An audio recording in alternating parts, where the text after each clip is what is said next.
La historia, la verdadera historia, es aquella que apenas merece un renglón en los libros de texto, la que se sale de los grandes acontecimientos, la que se esconde en los entresijos de multitud de personas anónimas que se salieron de su época para consumir sus vidas en construir algo que no apuntaba al poder y la gloria, que se basaba en dar protagonismo a los que nunca lo habían tenido y que buscaba reconciliar la rebeldía con el perdón y la lucha con el amor en unos momentos en los que prevalecía el odio y la venganza. La guerra, nuestra guerra civil, uno de esos acontecimientos que periódicamente construye la locura humana, consolidó la ruptura entre la Iglesia y aquellos que habían sido elegidos para recibir la buena noticia.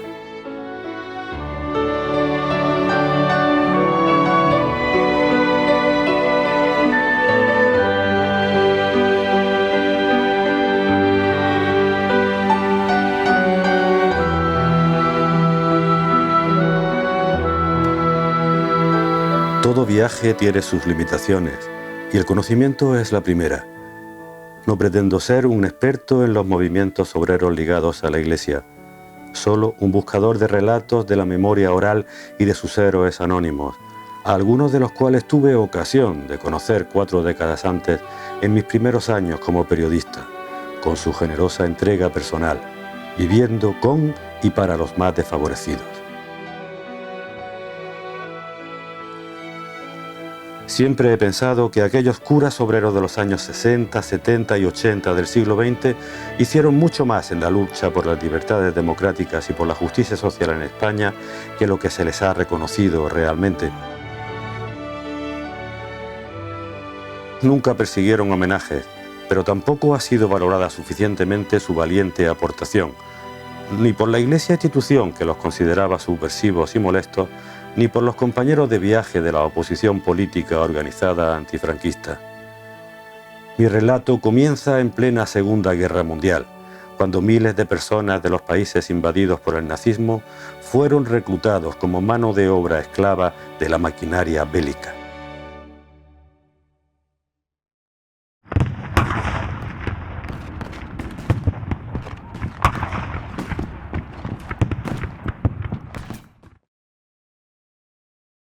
El aislamiento que se produce en España en 1946, la ONU condena al régimen de Franco, cierra la frontera francesa y hay un momento en el que se piensa realmente que va a haber una intervención armada. Ha terminado la Segunda Guerra Mundial, en Europa van apareciendo los partidos demócrata cristianos y se piensa realmente que Franco va a caer. Y para esa posible caída la Iglesia se prepara.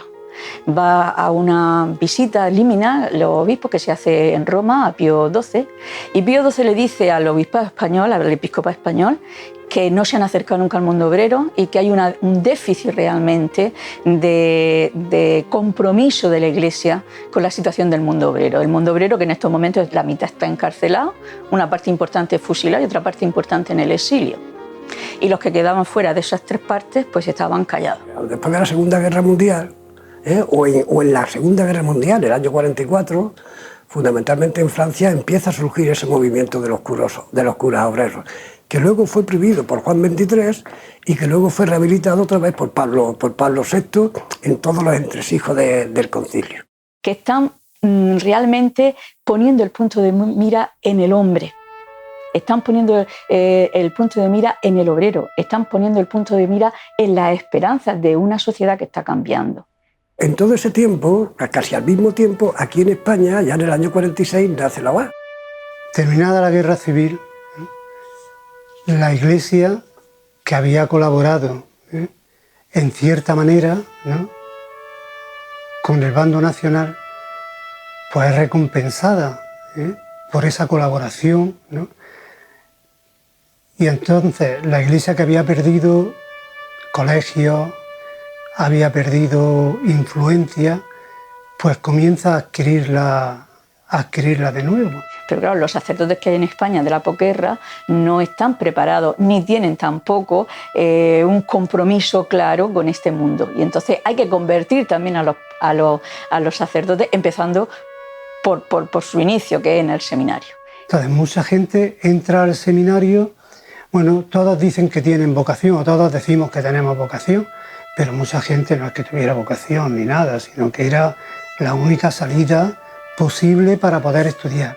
Pero que de ninguna manera yo percibí entonces, en ese primer momento yo no estaba pensando ni en los pobres, ni en trabajar por ellos, ni en ninguna revolución, ni ninguna... Además, yo procedía de un ambiente que era de derecha, ¿no?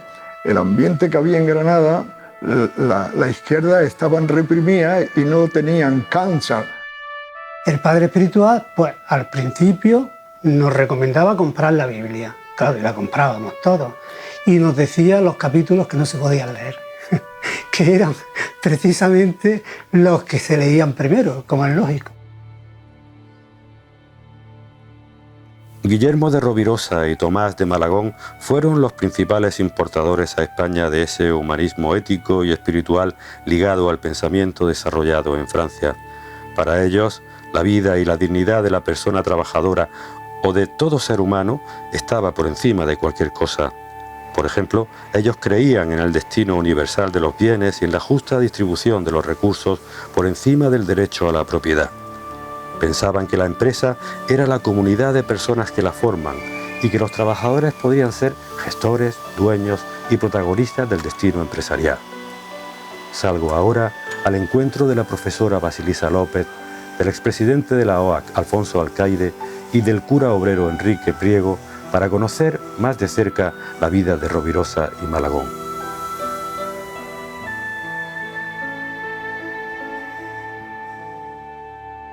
A ver, Rovirosa llega a la OAC como un converso que ha descubierto a Jesús, y en ese proceso de conversión va a vivir en la República un momento en el que él se va a acercar al mundo del trabajo en unos laboratorios. Rifa Anglada, que era donde él trabajaba en unos laboratorios, era un técnico que conocía bastante bien todo el proceso de la electricidad en ese momento. Y cuando termina la guerra, es por haber sido elegido por sus compañeros, el presidente del comité de la empresa que va a hacer que en Madrid siga funcionando durante la guerra, se le va a condenar y va a tener que entrar en la cárcel. Y en la cárcel a quien va a conocer realmente va a ser a la clase obrera sufriente que está en la cárcel.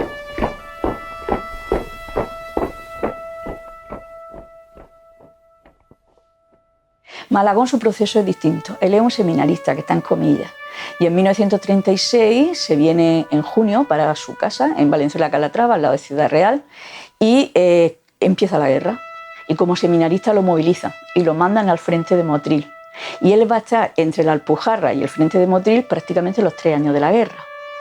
Él decía que no había pegado nunca un tiro, porque es una persona con una inteligencia fuera de lo común, y entonces lo van a mandar a estudiar meteorología a Madrid. Y vuelve otra vez al frente de las Alpujarras como técnico en meteorología, con lo cual estaba un poco en la retaguardia. Pero allí van a conocer a los milicianos que también van a dar cuenta de por qué están ahí en ese frente, cuáles son sus valores. Y va a leer entonces a Carlos Marx, a Bakunin, a Engels. Le van a ir cayendo en sus manos y él va a ir descubriendo realmente que los valores del cristianismo pueden hacer juego con los valores de la clase obrera, por los que están de alguna manera esa cultura que luego la Iglesia trata un poco de barrer cuando va a evangelizar a la clase obrera. Y entonces los dos son los que, a través de los planes de formación de la OA, uno que daba un poco, si quiere, el tono seglar y combativo, y Malagón, que va a poner todo su caudal teológico al servicio de esos planes, los que van a dar el gran pilar de la formación de la OA, que han formado a tantísimos militantes, a tantísimos sindicalistas y a tantísimos militantes políticos en España.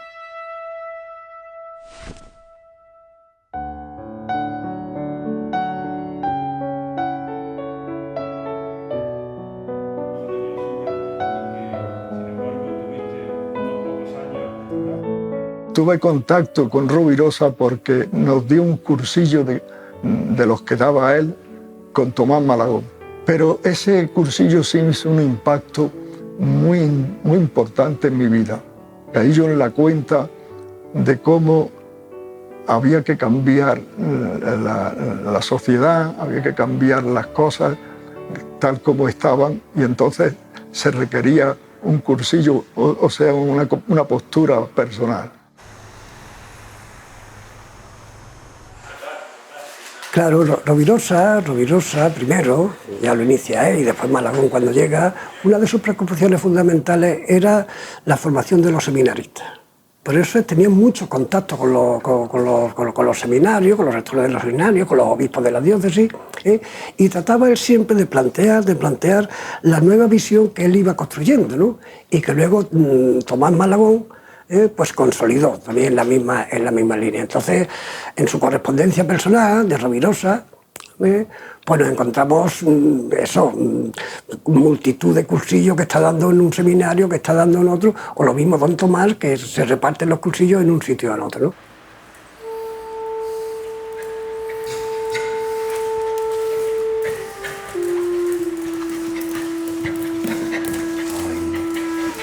Bien, nosotros tuvimos la suerte de que en los últimos años, el penúltimo curso del seminario, que Tomás Malagón, fundador con Rovirosa de la Hermandad Obrera de Acción Católica, nos diera una asignatura que se llamaba Justicia Social.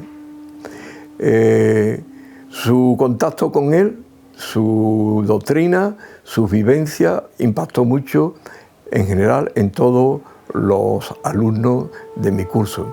De tal manera que llega el momento en que se acaba el tiempo que le habían asignado y le pedimos que siguiera dando clases extraordinarias por parte de él y por parte nuestra.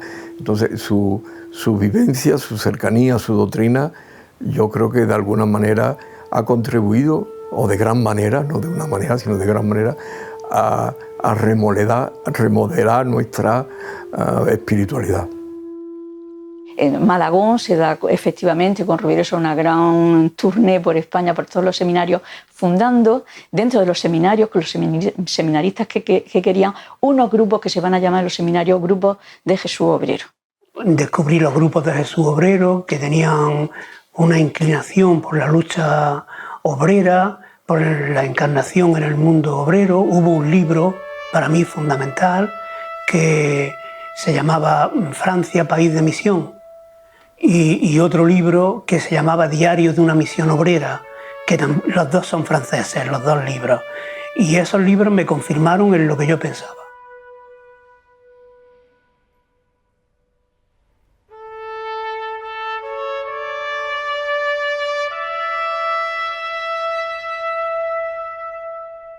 En una iglesia nacional católica como la que había en España en 1946, la posibilidad de que realmente haya otra iglesia y otro rostro de iglesia distinta, que luego va a ser la iglesia del Concilio Vaticano II, va a ser posible precisamente porque Rovirosa y los primeros militantes que empiezan a desarrollar lo que va a ser la organización de la diócesis se lo toman en serio.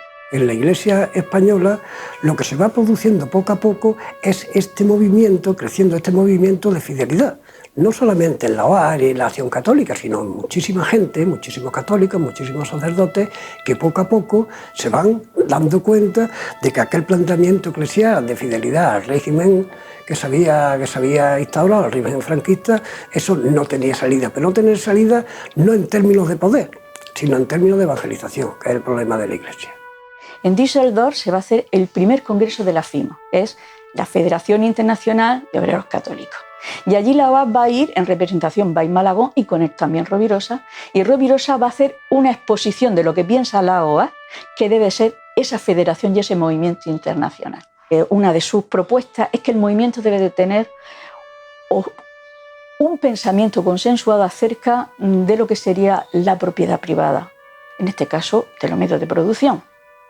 Y él va a decir que la alternativa al comunismo y al socialismo global de la Iglesia, siguiendo Rovirosa, dentro de lo que era la tradición de la sociedad de la Iglesia, es el comunitarismo.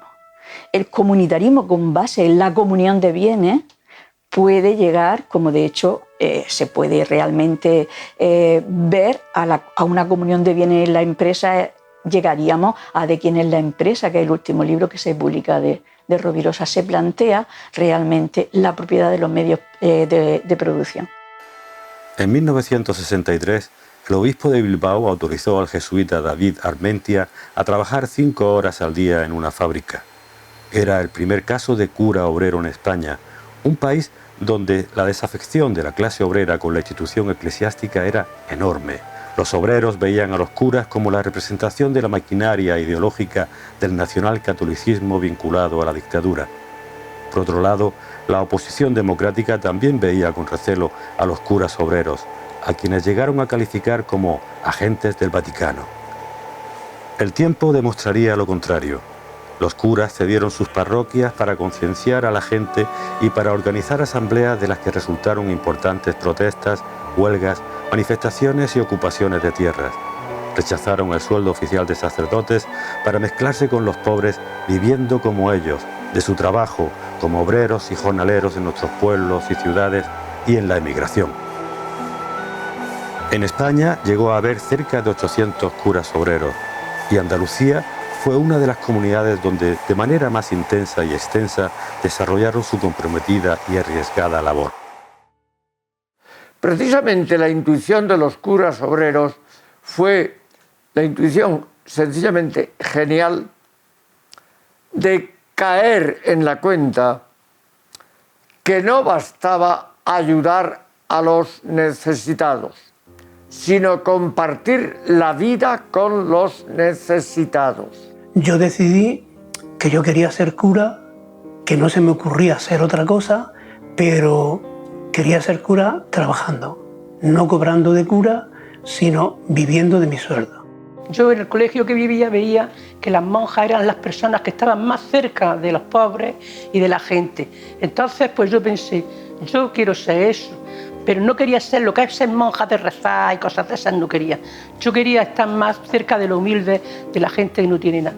Pero como la hija de la caridad, las que yo veía más cerca, pues allí que dije que quería ser monja. Y nos planteamos vivir como vive la gente.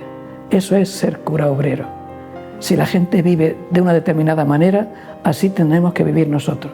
Solamente así nuestra presencia y nuestra palabra podría ser creíble y aceptada.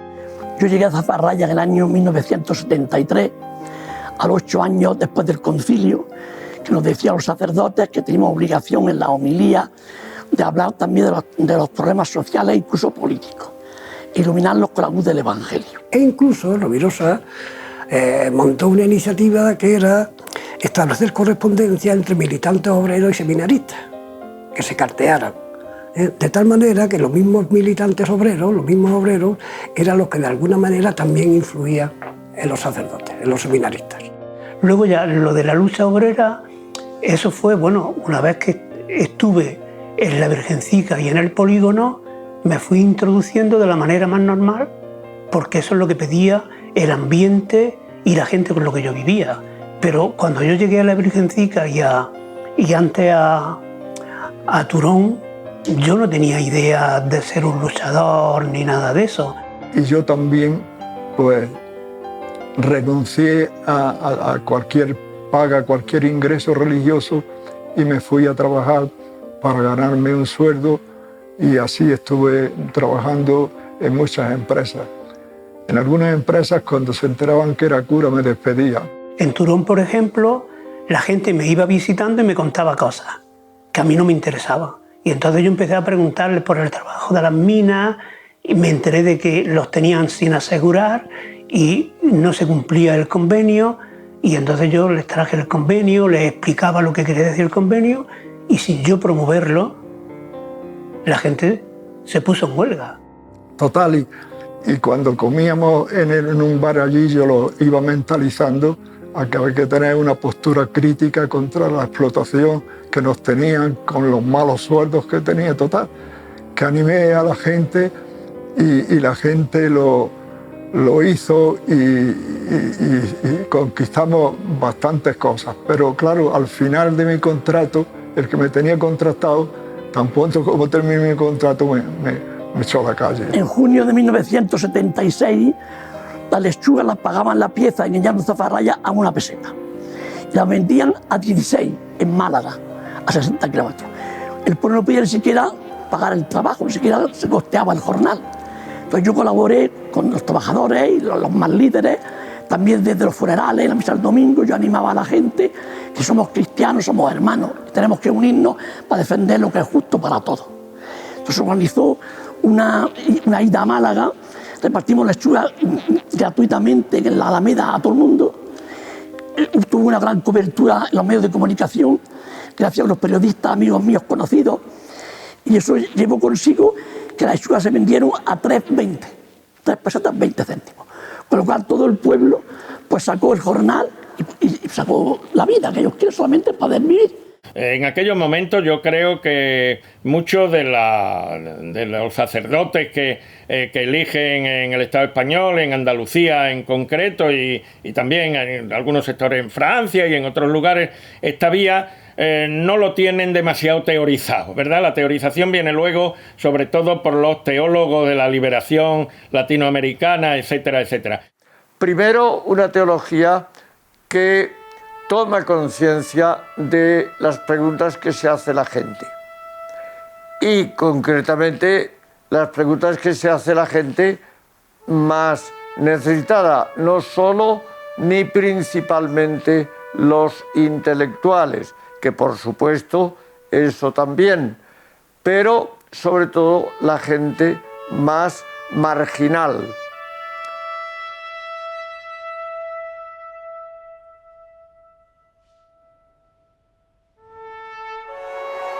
Voy al encuentro de varios de estos curas. Antonio Quitián, Ángel Aguado y los hermanos gemelos Ganivet fueron parte fundamental de un grupo que marcó época en Granada. Los duros años de la posguerra en Granada, años de hambre recordados por quienes los vivieron, ni comida ni trabajo, las décadas de los 40 y los 50, años de pobreza y aislamiento internacional de España. El régimen franquista pretendía que el país fuera autosuficiente impulsando la autarquía. La corrupción y el extraperlo del mercado negro generaron una extraña ética que aún perdura. Años de represión social y de sueldos miserables e insuficientes para alimentar a una familia.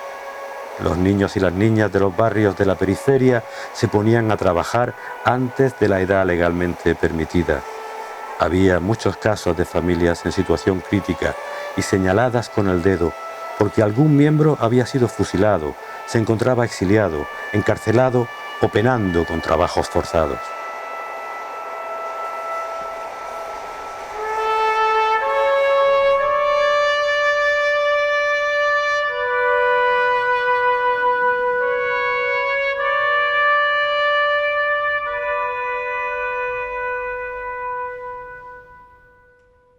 Las aceras del barrio donde vivo están llenas de niños malcriados, de rateros que arrastran una herencia milenaria de hambre y malos tratos.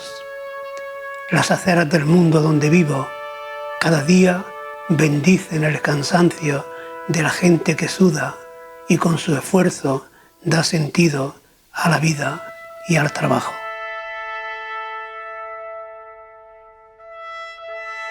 A mí ni se me había ocurrido eso de irme a la Virgencica. Lo de la Virgencica fue una cosa accidental, pero yo con la idea clarísima de que yo me iba después a Venezuela, que era donde mi hermano también se iba a ir. O sea que esa era mi idea y me hacía mucha ilusión irme allí. Pero claro, muchas veces hablando con gente que ha estado en la Virgencica, comentamos que la Virgencica imprimía carácter.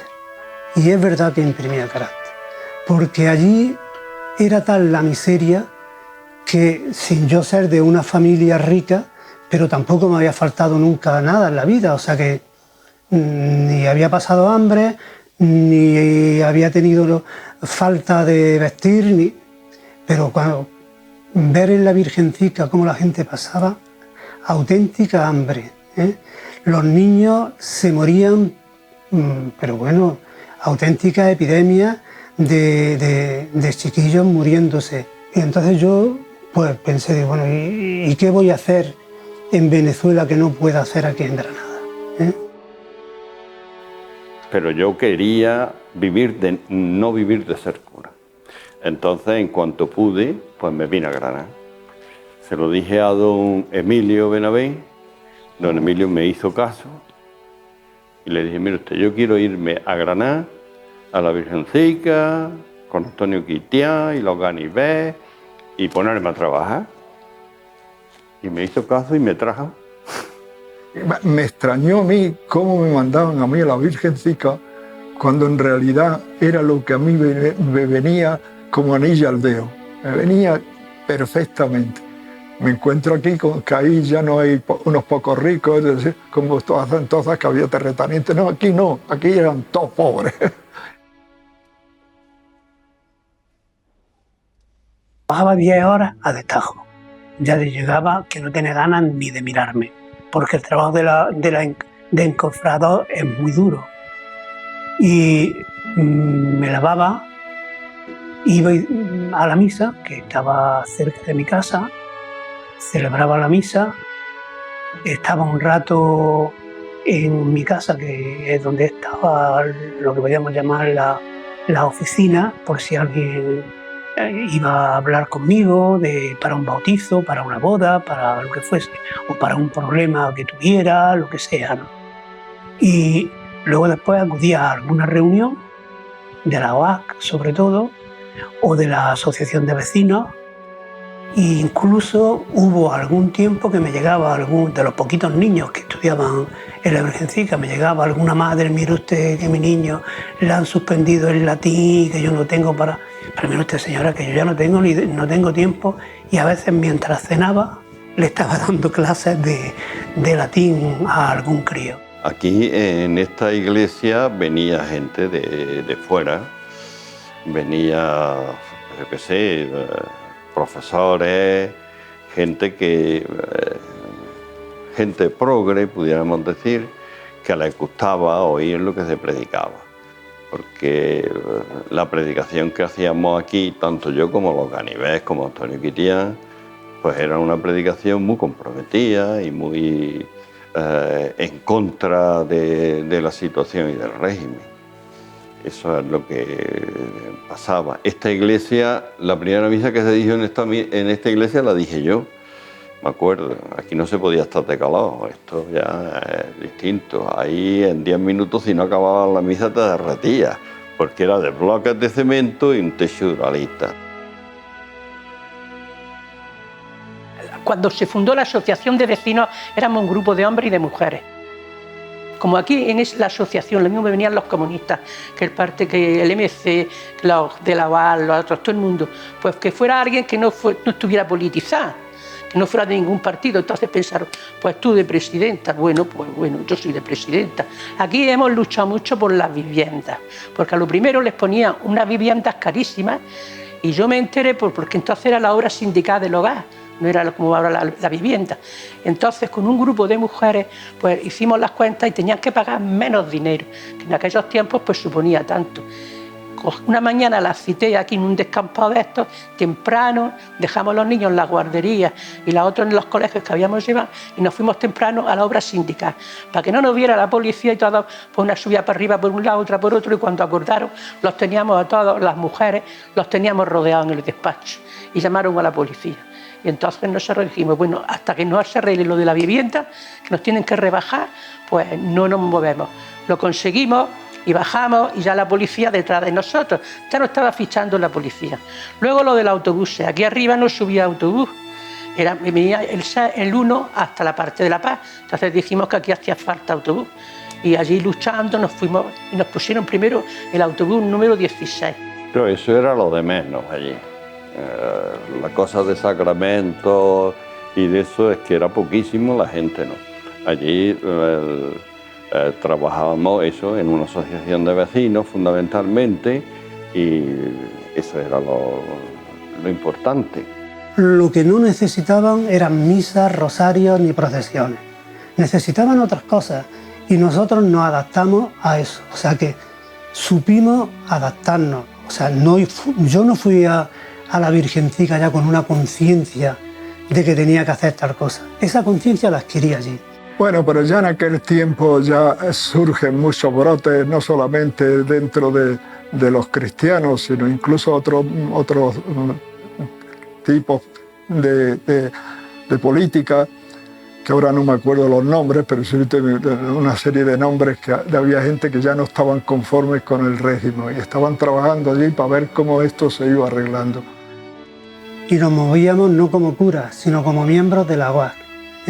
Entonces, la OAS, la ideología de la OAS es muy anarquista y es de consultar al pueblo, de que lo que el pueblo diga, para consultar en todo. Que tampoco los comunistas decían yo soy comunista, ¿no?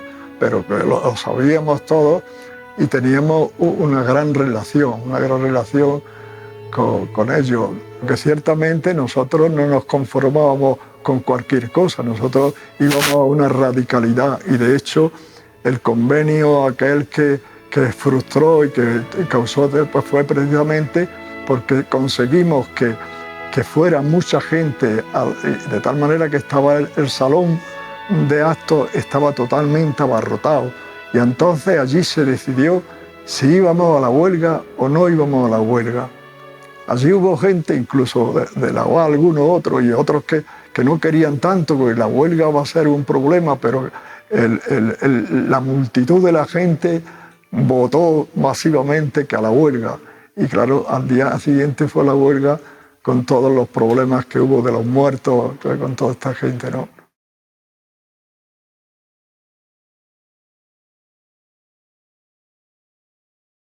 El día de la huelga del año 70, yo lo recuerdo de la siguiente manera. Estábamos citados más o menos a la hora de empezar el trabajo, que era a las 8 de la mañana, en la puerta de los antiguos sindicatos, que hoy día es un hotel. En un momento determinado, serían las 10 más o menos por ahí, salió un señor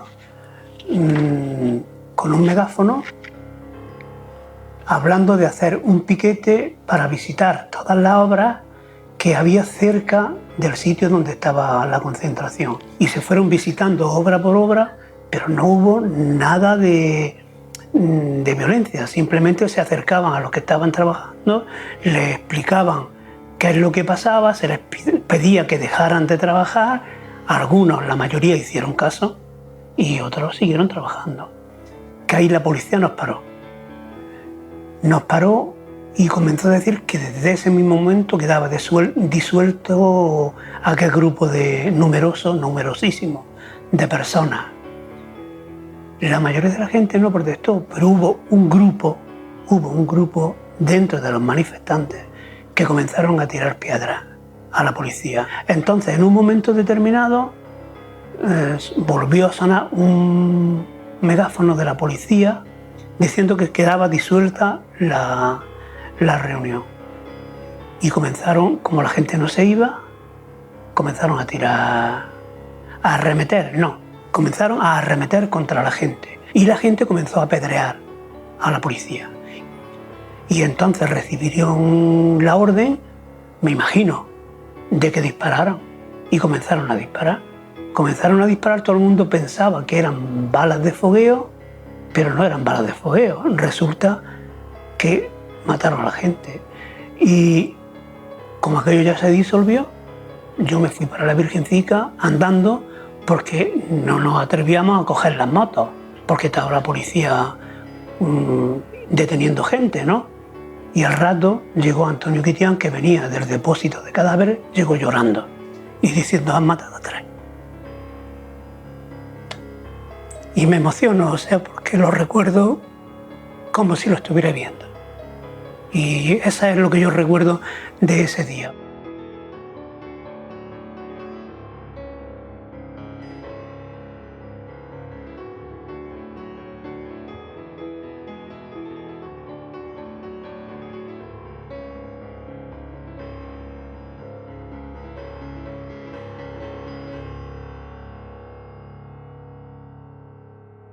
Y cuando llegué a donde estaba, porque el capellán me acompañó, me llevó a la sala de operaciones y estaban los 2 muchachos, nada más que con los pantaloncillos blancos, desnudo todo el cuerpo, y estaban ya muertos.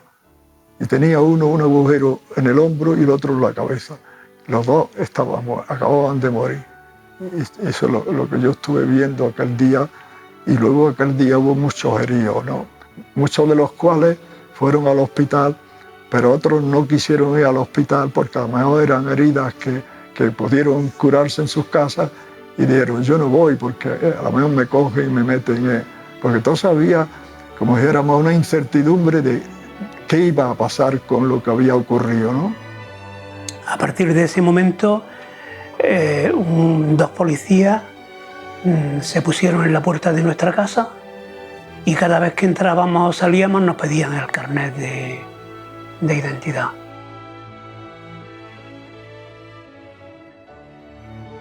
Cuatro jóvenes sacerdotes llegaban a finales de los 60 del seminario a los pueblos de la Sierra Sur de Sevilla, una comarca de latifundios y jornaleros que había sufrido duramente la represión franquista. Destacaba entre ellos la figura de Diamantino García, un cura obrero y sindicalista, fundador del Sindicato de Obreros del Campo.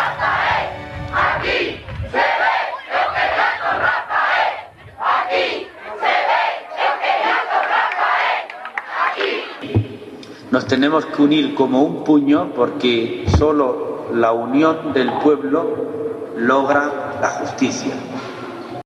En esta sociedad tan al revés, en esta sociedad en la que los trabajadores todavía muchos estamos en la cartilla primera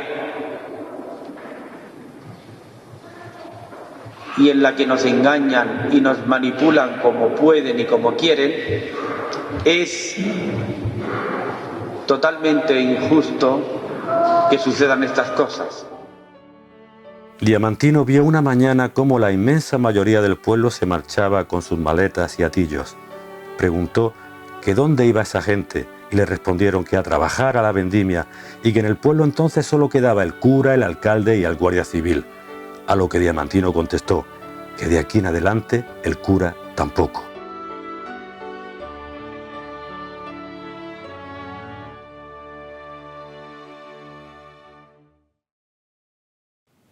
En la Sierra Sur coincidimos por planteamiento 5 curas obreros, que constituimos un pequeño grupo o pequeña comunidad en donde, ante una misma realidad, decidimos vivir como curas obreros y hacer planteamiento común.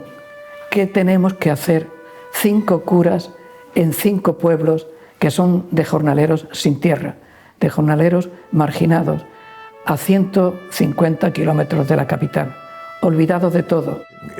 Nuestro planteamiento de acercarnos a la vida del pueblo, con todas las consecuencias, nos lleva a ver la situación que viven los jornaleros. Gente que han tenido que emigrar toda la familia entera, los niños han tenido que dejar la escuela antes de tiempo. Vemos que la gente está viviendo una situación con muchas limitaciones. Las personas estaban muy condicionadas por el control político, social y religioso de los alcaldes franquistas, de la Guardia Civil, de los dueños de la tierra y de los sectores sociales más influyentes en el pueblo, y que siempre eran personas y grupos conservadores y afines al franquismo. Entonces vemos por otra parte que los organismos que se tendrían que dedicar a defender los derechos y la situación injusta que vive la gente del campo lo tiene totalmente marginado.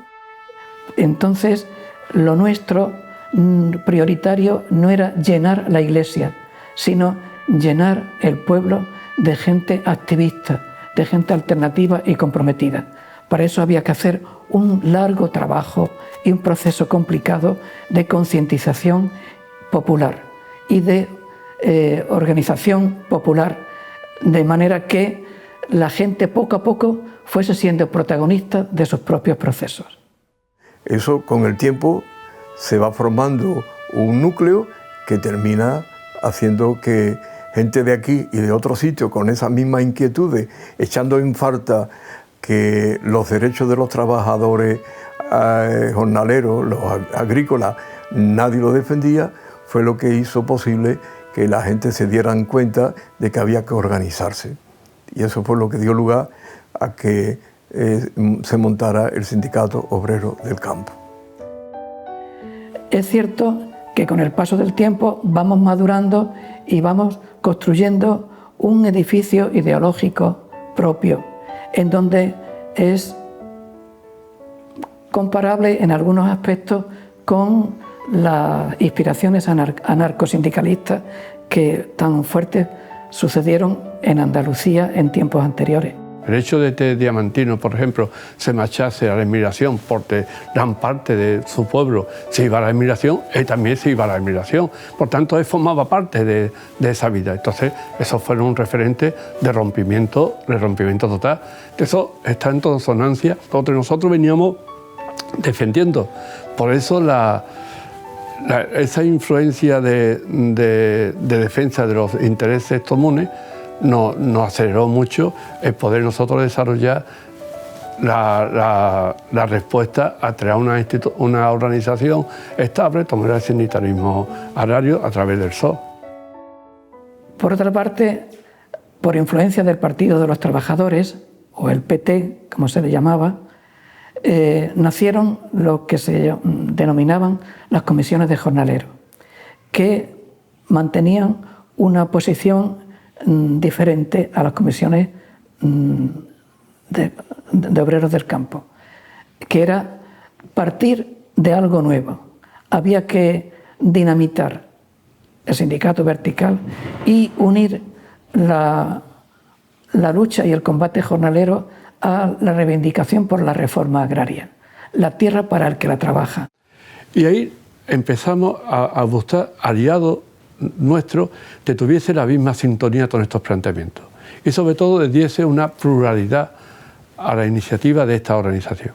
Entonces hicimos un llamamiento, el grupo de sacerdotes representado por Diamantino García acertó, y ahí fue cuando constituimos en Sanlúcar de la Mayor, precisamente en los salesianos de Sanlúcar de la Mayor, decidimos crear las comisiones jornaleros. Eso fue la base de lo que después sería el Sindicato Obrero del Campo.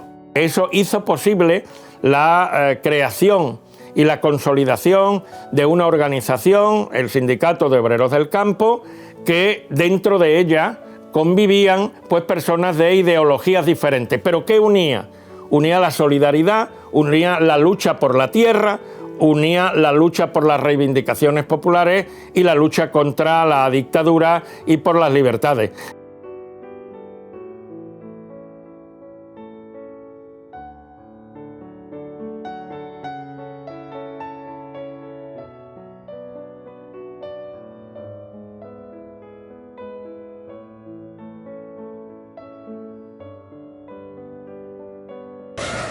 Recordando. Aquí estuvimos, por lo menos, ¿cuántos éramos? Sí, éramos muchos.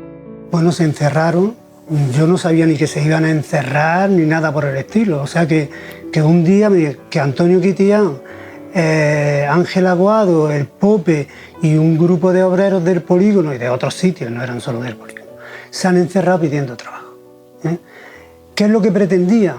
Pues yo me imagino que los que yo conozco, que es el Pope, Quitián, Ángel, estos lo que pretendían era pedir trabajo para la gente. Hombre, nosotros con el encierro eso precisamente vino a raíz de una encuesta que se hizo en Granada y en Polígono en concreto y se vio los datos tan tremendos que había de paro. Entonces nosotros pensamos, yo no sé a quién se le ocurrió, hiciéramos todo, en fin, el hecho es que se propuso tener un encierro en la curia como protesta por el paro que había tan grande en Granada y que no se hacía nada por resolverlo. Y esa fue la razón del encierro. Nos encerramos allí por los que quisieron ir y me parece que fuimos 35, ¿no? Y claro, en cuanto apenas les dio tiempo a las mujeres a llevarnos comida y algunas cosas, enseguida la policía acordonó aquello y allí no podía salir nadie. Yo sé que don Emilio Benavent, que era el arzobispo de Granada en ese momento, se negó a que detuvieran no solamente a los sacerdotes, sino a todos los que había, y se negó a que entrara la policía a detener y a expulsar a todos los que estaban encerrados.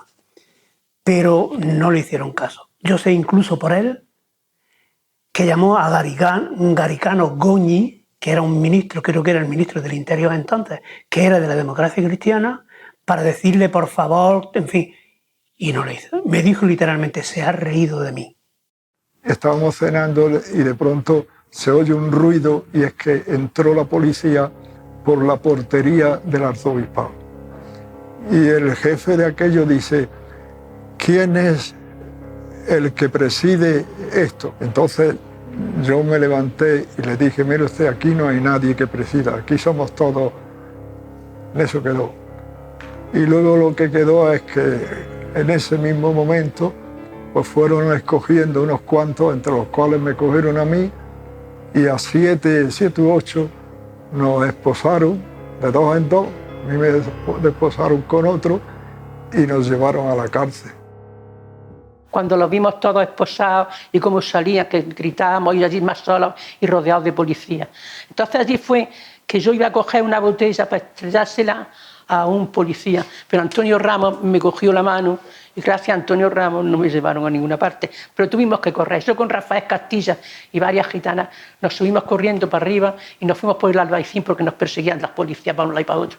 Y luego cuando nos juntamos todos nos vinimos aquí a la parroquia y estuvimos aquí. ¿Estamos todos? Sí, pues sí, estamos todos. Y a los que no eran curas los metieron en la cárcel aquí y a Quitiana y a mí nos llevaron a Carabanchel, al hospital penitenciario. Nos llevaron a cada uno en un coche. No podía, yo no sé por qué, porque los dos en un coche hubiéramos ido bien. En medio del camino tuve que hacer una necesidad y le dije al policía, digo, mire usted, yo tengo que orinar. Dice, ¿no se irá usted a escapar? Digo, sí, hombre, ¿para que me case usted a mí aquí como un conejo ahora? Yo voy a orinar y me monto otra vez en el coche. Nos llevaron, bueno, aquí estuvimos en los calabozos, nos trataban muy bien la policía aquí en los calabozos de Granada. Les decíamos que nos abrieran aquello, allí fumábamos, allí no se podía estar de eso, pero en el hospital penitenciario de Carabanchel, allí ya no, allí me acuerdo que le dieron un bocinazo a Antonio Quitiano, le dijeron que cogiera una manta, cogió dos y le dijeron ¡una manta! Y desde ese mismo momento comenzamos a reunirnos en la parroquia de la Sagrada Familia, un grupo de gente que se fue poco a poco, fue aumentando, y ahí había un montón de universitarios, gente de los movimientos cristianos especializados, de la JOC, de la JEC, de la OAC, mucha gente del barrio, en fin, mucha gente, y vieron que una de las cosas que había que hacer, porque era seguro que lo iban a multar, recoger dinero para esas multas. Que en aquel tiempo era mucho dinero. Medio millón de pesetas. Medio millón de pesetas que le echaron a cada uno. Entonces, muchos colegios universitarios se adhirieron sin nadie, aquello fue espontáneo. Sí, para donar fondos. Pues renunciaron a durante un tiempo tomar postre en sus colegios, y el dinero del postre lo entregaron para ayudar a pagar lo que pudieran de las multas, ¿sabes? Entonces nos reuníamos aquí. Aquí era la iglesia, ¿no? Aquí era donde nos reuníamos con todas las luces apagadas, porque, mírate, ahí enfrente había un bloque que era el bloque de la Guardia Civil. Ahí estaba la Guardia Civil. O sea, que los tenía controlados. Pues ya se dijo que había que hacer una caja de resistencia, porque esas mujeres no tenían jornal ni tenían nada. Entonces empezaron de toda España, pues empezaron a mandarnos dinero de todas partes. Apuntaba de este sitio, del otro, de este, del otro. Alguien habló de quién se hacía responsable de ese dinero, porque la cantidad ya era una cantidad muy grande. Casi 2 millones en ese momento, luego creció hasta un poco más de 2 millones. Y los de comisiones obreras inmediatamente se ofrecieron. Digo, nosotros estamos dispuestos. La verdad que tenía su mérito, porque estaban arriesgando que los cogieran. Es que el cuartel de la Guardia Civil estaba a 20 metros de donde estábamos reuniéndonos. Y la Guardia Civil sabía perfectamente todos los movimientos y todos los trasiegos que había allí y de qué se trataba. Entonces, tenía un riesgo por parte de comisiones el aceptar esa caja de resistencia. Pero la gente levantó la mano diciendo que no, que no quería que fuera con misiones, que quería que fueran mi hermano gemelo, yo y Encarnación. Y eso es lo que se hizo. O sea, coger ese dinero y el riego ya fue para nosotros.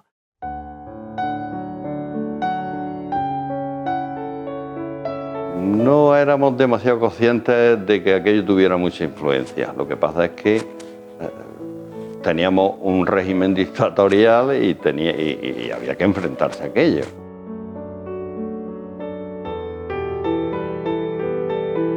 Nosotros lo único que íbamos buscando, aunque mucha gente se ría, era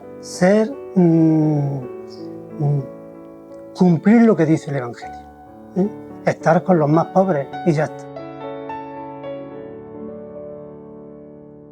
La teología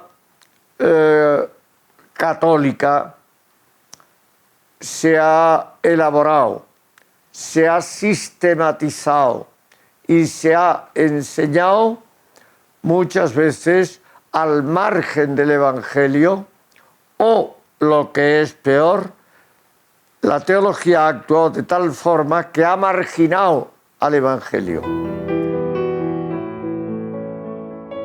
Éramos seguidores y somos seguidores de Jesús de Nazaret. Pero da la coincidencia que Jesús de Nazaret rompe con toda institución sociopolítica y religiosa. Y nosotros rompemos igual.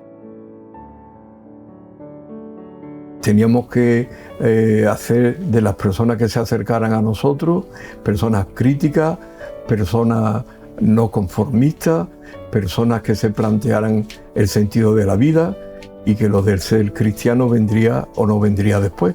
Pero lo que sí estábamos preocupados porque fueran personas, con todas las consecuencias. Hombre, yo en ese sentido estoy tranquilo de que yo cuando he dado paso he procurado no salirme de los valores más grandes que tengo yo como cristiano, como creyente, como persona que tiene que estar siempre a favor del bien común.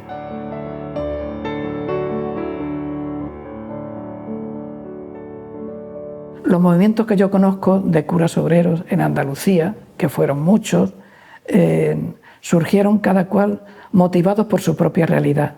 La coordinación viene después. No hubo una coordinación previa y una planificación general, sino que hubo un conocimiento y una simpatía y un apoyo a las luchas que se fueron realizando en distintos sitios, como en Granada o en el campo de Cádiz o en la zona de Lebrija o en la zona del Bajo Guadalquivir. Coordinación ninguna. Conocimiento, sí. O sea, por la prensa, por información que ellos mandaban.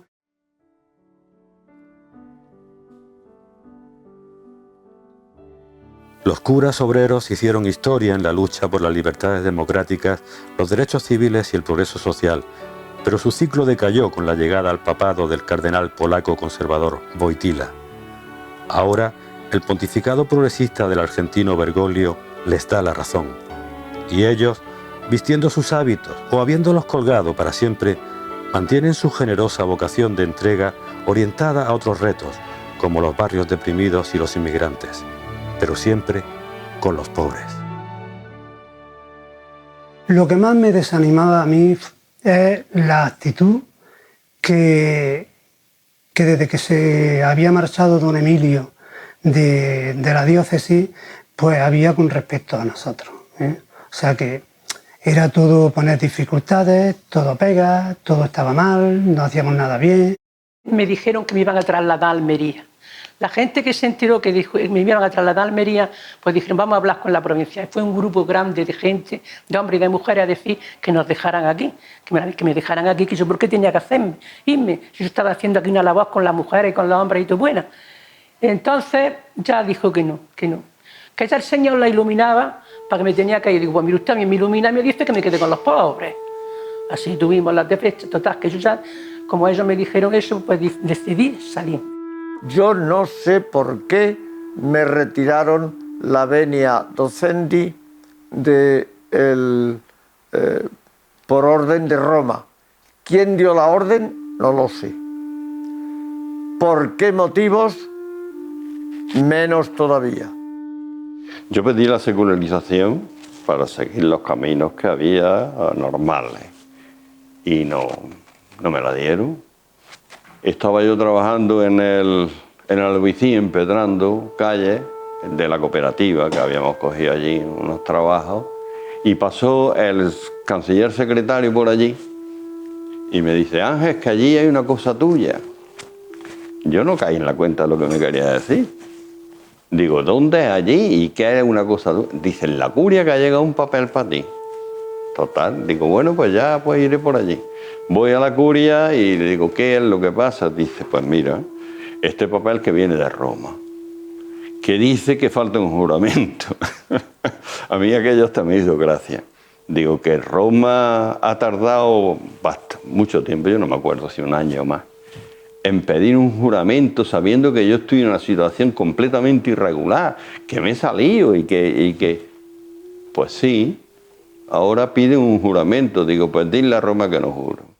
Decían que yo no tenía afecto suficiente a la Iglesia, pero claro, eso es una cosa, no sé si es que alguien en la Iglesia tiene un afectómetro que te lo ponen y dice, este no da los grados suficientes. Los 3 últimos años como sacerdote los pasé en la parroquia de Almanjaya y ahí ocurrieron cosas muy desagradables. Personalmente a mí intentaron, pues estábamos un grupito de universitarios y yo estábamos dándole clase de noche a un grupo de niños y intentaron con una botella de coñac que me tragara toda la botella de coñac. Eso fue, vamos, a los estudiantes les tiraron todo, por las ventanas nos tiraban los condones llenos de esperma, o sea, cosas muy desagradables, ¿no? Bueno, desanimarme, no es que eso te anima, ¿no? Pero tanto como para desanimarme, ya con 40 años no me desanimaba a mí eso. Porque he tenido un cuidado exquisito en ser fiel a la fe. Lo que ocurre es que en la Iglesia se toman por cosas de fe cosas que no lo son. Por ejemplo, yo no estoy de acuerdo con que los obispos vivan en palacios. ¿Cómo unos señores que viven en palacios van a enseñar el Evangelio? Yo no estoy de acuerdo con el boato eclesiástico de tantos clérigos. ¿Cómo desde el boato y desde la superioridad se puede sintonizar con el pueblo, hablarle al pueblo y armonizar lo que se dice con la vida del pueblo? Estas cosas es las que no me he callado y no me las voy a callar. Y ya una cosa que a mí me colmó, es que se hizo un estudio en Granada que creo que era interesante, y es que parte de lo que se recoge en las parroquias había que presentarlo en la curia para ayudar a las parroquias más necesitadas. Hasta ahí yo lo veía eso estupendo. Pero claro, cuando llegan a mi parroquia, llega el vicario de Economía a decirme lo que nos corresponde a nuestra parroquia dar, de las colectas que se hacen en la parroquia, donde nosotros el teléfono de la parroquia lo pagábamos mi hermano y yo, el alquiler de todo lo pagábamos nosotros también, todos los gastos que había en la parroquia los pagábamos nosotros de nuestro dinero. Teníamos una cartilla que ni siquiera la manejábamos nosotros, que la manejaban las hermanas de la caridad, o sea, a nombre de ellas, para que nosotros no tuviéramos ni que tocar el dinero. Entonces eso ya fue como el puntillazo de, mira, hasta aquí hemos llegado.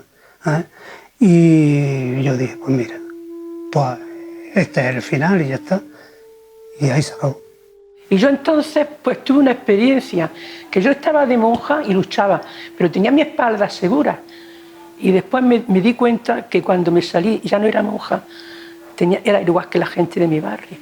que tenía que buscar los medios y las cosas como esas. Y entonces, pues, en parte me agradaba. Y ya estaba de obispo Méndez Asensio. Y fui y le dije que me salía. Y me dijo una cosa muy sensata. Dice, ¿y de qué vas a vivir? Y yo, como tenía más fe que el Alcoyano y más que el obispo, le digo, pues, de lo que estoy viviendo ya 8 o 9 años. Estoy trabajando en la construcción. Y me dijo una cosa también muy sensata. Dice, sí, ahora eres joven y eso de trabajar en la construcción no te pesa, pero cuando tengas ya 60, 60 y tantos años, entonces ya veremos a ver. Total, que yo me salí y ya hice después más adelante lo de la universidad. La evolución de mi persona, la maduración de mi crecimiento, me hizo comprender con el paso del tiempo que el celibato, para mí y para muchas otras personas, es una imposición legislativa y eclesiástica que carece de sentido, que la opción ha de ser libre y que quien desee ser célibe, que lo sea, y quien quiera ser casado, que lo sea. Yo tuve la suerte de que la vida me regaló el amor de una gran mujer y el amor nunca se puede despreciar. Por lo tanto, dejé la parroquia, dejé el sacerdocio, pero me sigo considerando cura, que es diferente. Ser sacerdote es estar dedicado a las cosas religiosas, a las cosas de la Iglesia. En cambio, ser cura es estar dedicado al cuidado de los demás. En lo referente a la Iglesia, quiero hacerlo legalmente para que no digan este tío lo que es un viva la Virgen. Cuando uno actúa por un camino distinto al de la mayoría, tienes que tener mucho cuidado en esas cosas. Empezamos a tratarnos y llegó un momento en que nos dimos cuenta que nos queríamos y que estábamos enamorados y decidimos casarnos. Y luego ya cuando dijimos que Ángel ya se salió y me planteó lo de lo nuestro, pues yo le dije que sí, pero con la condición de que nosotros estuviéramos siempre aquí, en esta zona. Que yo quería estar viviendo con ellos, que estos iban a ser mi familia y mis amigos. Claro, fuimos a casarnos por lo civil, que no podíamos casar. Yo no podía casarme por la iglesia porque a mí no me habían dado ninguna dispensa ni nada de eso. Y entonces pues fuimos a los juzgados y hubo un juez que nos tomó en serio y nos casó.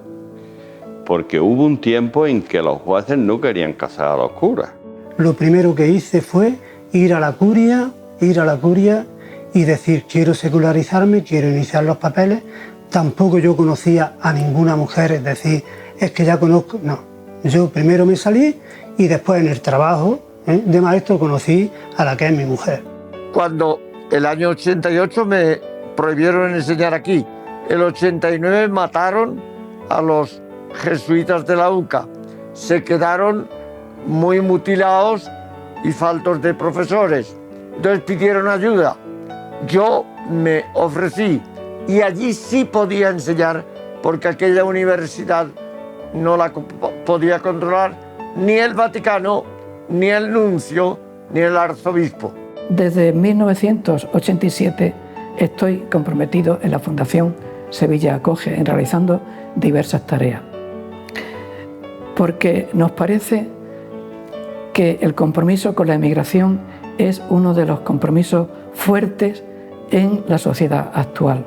Por eso ha de crecer la solidaridad y el compromiso de las personas y de las organizaciones alternativas que defiendan los derechos humanos y la igualdad de la dignidad y el derecho a buscarse la vida allí donde sea, como nosotros, los temporeros andaluces, nos buscamos la vida allí donde la podamos encontrar. Yo me encuentro una noche a un coche frente a la puerta de donde vivo, un coche con gente y debajo del coche 2 personas durmiendo. Y entonces yo digo, ¿y yo qué hago aquí con esta casa? por la mañana lo invito a que pasen la noche aquí. Desde hace 12 años no he parado yo. Bueno, ya tengo una familia acogida que lleva aquí ya 10 años viviendo, donde tienen el matrimonio y 4 hijos. Una noche, poco después de las 8, suena el teléfono, ese teléfono, y el teléfono no ponía número ninguno, número oculto. Y él descolgó y enseguida él le dijo directamente: soy el Papa y quiero hablar con el padre José María Castillo. Me dijo solo una cosa que me impresionó mucho: rece mucho por mí, rece por mí, rece por mí. Le agradezco lo que usted está escribiendo, que me ayuda, me defiende, pero rece por mí porque lo necesito. Y la tercera vez que lo dijo, se emocionó de tal manera que yo tenía la intuición de que iba a romper a llorar. Lo que ahora dice Papa Francisco, nosotros lo adelantamos en los años 70. Nuestro delito fue decir entonces la verdad que hoy ya se dice y ya se ve normal. Entonces parecía que era intromisión en la política inadecuadamente. Y no era aplicar el Evangelio a los problemas humanos, colectivos y sociales. El Papa Francisco, desde mi punto de vista, está haciendo una aportación enteramente original, nueva y desconocida en la historia de la Iglesia y del cristianismo. Lo que pasa es que esas cosas no se hacen en unos días, ¿no? Pero por lo menos los gestos que tiene este hombre son de apertura, ¿no? Y de comprensión para los que en la Iglesia han estado apartados, ¿eh? Nosotros somos hijos del Concilio Vaticano II. El Concilio Vaticano II, sabemos que lo enterraron, hasta mucho tiempo casi sepultado, y el Papa Francisco, con su estilo, con su comportamiento, con sus desafíos, es el que está de alguna manera resucitando el espíritu del Vaticano II. Yo no sé a la vuelta de unos años qué va a pasar. Lo que sí digo es que nosotros somos lo que somos porque vivimos las consecuencias del Vaticano II. Es que a mí me parece que a nosotros, sobre todo personas como yo, que estoy ya cerca de los 90, ha llegado la hora de nuestro silencio. Y es decir, que yo no soy ahora quien para decir, yo si digo algo, tiene que ser cosas generales, ¿no? Decir a la gente que esté donde esté, que los pasos que dé, los dé como yo siempre los he dado, que buscando no el egoísmo, no mi propio provecho, sino el provecho general y de todo. La fe yo sigo manteniéndola a mi modo. O sea que yo hay cantidad de cosas que ya no me trago. Yo sigo creyendo en que hay algo, que hay Dios. Para mí Jesucristo es algo muy importante, sigue siéndolo. Y, en fin, pero quitándole todas las cosas divinas, es un hombre que se entregó en favor de los demás, que luchó por los demás. Mi fe en la Iglesia sigue siendo la misma de siempre. O sea, yo me considero un cristiano pues consciente de lo que soy y de lo que hago. No podemos olvidar que el sistema capitalista, pues va absorbiendo, y aunque en teoría hay muchos valores que se defendían o que hemos defendido nosotros, hay muchos valores que en teoría están en sus normas, en sus leyes, pues, pero sin embargo han sido absorbidos por muchos comportamientos, diríamos, no es la palabra capitalista, sino burguesa, que en la comodidad, el acomodarse, creo que eso ha ido perdiendo garra. aquella fortaleza primera, creo que se ha ido, con el tiempo, se ha ido perdiendo, ¿no? No, yo creo que dando la vuelta hemos llegado un poco a donde estábamos. Es decir, el nivel de injusticia que hay hoy dentro del mundo obrero, yo creo lo que son condiciones de trabajo son mucho más injustas que las que yo padecí en el franquismo. Eso es así de claro. Y por lo tanto, nosotros seguimos ahí, lo mismo que seguimos en los sindicatos, lo mismo que seguimos en las plataformas contra los afectados por la hipoteca, todas las asociaciones que se van creando. Los militantes procuran incorporarse a los nuevos movimientos que hay y potenciar lo que ya existía. En el transcurrir de la historia de la Iglesia, por una parte la Iglesia predicaba el Evangelio y enseñaba el Evangelio. Y por otra parte, la Iglesia, sobre todo en el siglo IV al VI, se enriqueció y buscó dinero y riqueza de una manera escandalosa, diría yo. Y por otra parte, en el siglo XI se afianzó sobre todo el poder hasta llegar a elaborar la teología de la potestad plena, de tal manera que el Papa tenía poder pleno y absoluto sobre el mundo entero.